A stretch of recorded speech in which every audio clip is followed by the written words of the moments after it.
when I was growing up and when we were growing up, a lot of people didn't have the information to understand what learning disabilities were, right? So if I acted out in class, it was just he's acting out. He has a behavioral Yeah. problem, not really saying, but why is he acting out? Is he having trouble processing the information, et cetera, et cetera? So I think it's very important that we touch on Yeah. this topic of, number one, let's start with, when did you realize it was a Mm. difference between, like, okay, is it the subject matter that's hard for me, or is it something else to make you say maybe it's a little something different than the work is too hard for me to understand at the time? And just kind of walk us through the steps Yeah. of why it took so long for you to get diagnosed. What was the conversations that you were having with your parents, Yeah. and what that kind of looked like? I think we really need to touch on that. I love that you asked that. If And you don't frankly, mind. Yeah, if you that don't mind. no, I love Yeah, it. It's frankly more meaningful yeah, than any of the, The stuff. sort of professional stuff, to be honest. Look, my parents were educated. I'm second generation immigrant, so I had parents who actually did go to, my dad did go to college. My mom was, yeah, pretty educated. Frustrated, man. Like they couldn't figure yeah, out. There was this kid that they knew, you know, was smart. I wasn't a rocket scientist, but they knew I certainly was in it. Grade 4, grade 5 was kind of the struggle years. I was probably sitting next to you, Chadio, in the principal's office, but I was always in a way that I didn't really cause any harm, just goofed around because I couldn't figure out how to find my feet.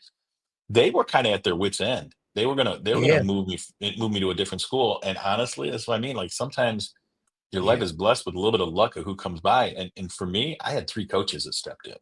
So my folks were gonna pull me out of school in the 6th grade, and my you know one of the coaches I played basketball and soccer with and stuff, and he was like, "I want him. You're not letting the kid go. I'm going to take him." Yeah. And he knew how to motivate me, and he knew how to. He saw it. He saw something. And then the next year, I got passed to another coach, and then the third year, another coach. They believed and they saw something. And then I think I had developed enough coping mechanisms because I didn't actually get formally diagnosed to my going into my high school, and that actually was a bit of a fluke because I had good grades in high school. They weren't great, but I had good grades enough to go to college and get myself together. And again, work those relationships, right? I'd go work with the teacher if I wasn't figuring something out, like figure out how to make it work. And I had a an English teacher. Ironically, I was taking advanced level English as a dyslexic, which is hysterical because it's exactly what you say. She'd read my papers and she'd be like, "God, your ideas are cool here, but you got to slow down. You're just rushing. You're not. Your syntax is this. You're making these mistakes or that." And then she's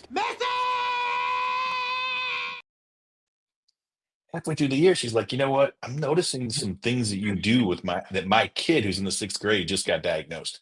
She had me retested and basically got, Mhm. had the system tell me, damn, we missed. When you were tested back in 4th, 5th grade, we missed. So I'm lucky, but that same system then pivoted and said, well, now that we know this, you might want to think twice about college. Maybe that's not going to be right for you. Maybe you should think about community college. Because back in the day, right, they didn't really know how to do this. And I was just fortunate enough that, between my parents and at one point I let it get to me and say like, oh man, this system totally let me down. And I had a teacher who I just was a great high school teacher, saw through the BS. He just grabbed by the scruff of the neck and he's like, I don't get you. He's like, you've been walking around the school for 4 years, not letting anybody tell you what to do. And now you're going to hear this and that's going to, no, I don't think so. And so I just, hey, and I literally, as I tell you that story, I can literally see that teacher. He had me like up against the locker in the hallway, giving it to me. I can still remember it. So, yeah, parents who knew enough to kind of push, and then luck, man. I mean, that's 5 teachers that if they hadn't have stepped in, I could easily right instead of left, right? Yes. Those three grade school teachers. It's been a beat, but when I got my first like real big gig, I went home to Canada. I took them all out for steak dinners, and Get it. I'm still in touch with those teachers today. Because I give them credit for a lot of this. Um, But what is their reaction when they see Yeah. you now? What is their Yeah. reaction? Like, what is something they it's told you that they, come on. I mean, you've had those coaches. No matter how big you get, those coaches are always going to see you and as see through it, right? And they're like not on my watch, kid. Like I don't care what you do for a living. You're at my table, right? And that's what they were. That's why they were so good. Just like my yeah, folks, by the way, right? My folks, like, that's and real. nothing was more important than education. Didn't matter what you did, but you were Yeah. gonna represent your community. As my wife very wisely always says, the only true thing you own is your name, and so that Message. that has always mattered for me.